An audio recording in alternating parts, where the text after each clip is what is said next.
Hello, my fellow fake news hating friends. This is your favorite former fake news anchor, Peter Vidala, America's man's man. Oh man, I'll tell you, all those sheep who watch the news every night wearing those face masks, huh? How about that? That's how they got the American populace to start smoking. Shot some movies with some guys with, doing this crazy thing with sticking this weird little thing in their mouths, and everyone started smoking.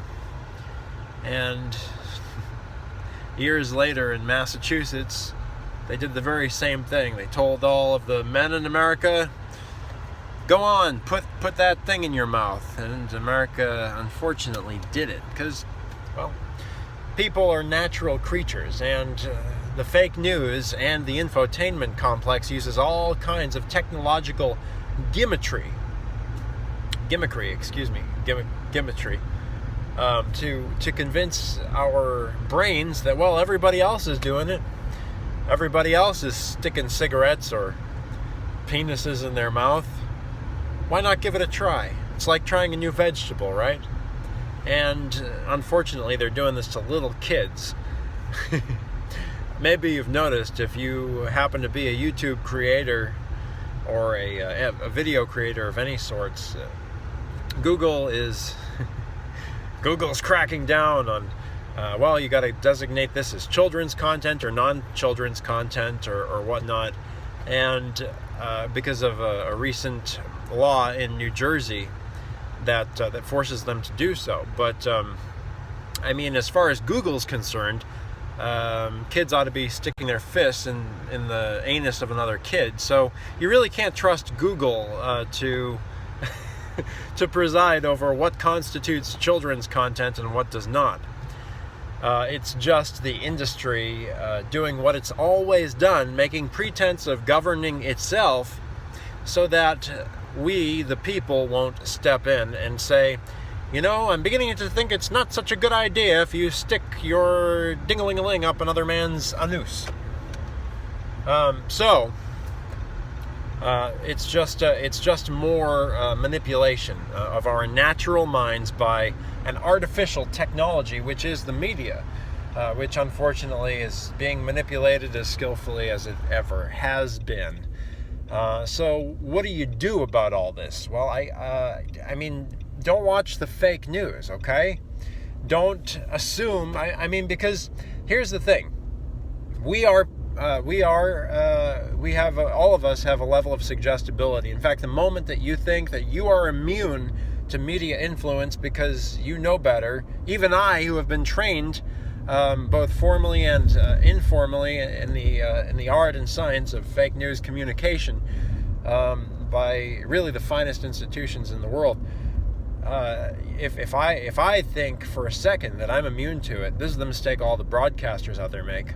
Then at that very moment, I am in effect subject to manipulation, or more susceptible to manipulation by the fake news. So, long story short, just because you happen to see all the late night idiots, and I do mean idiots, the guys who make stupid jokes and attack our president of the United States for cheap laughs.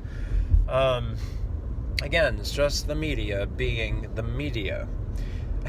I always get a kick out of the Christian groups like 1 Million Moms who are like, do you know what the fake news did on ABC's new blockbuster show, Good Christian Bitch?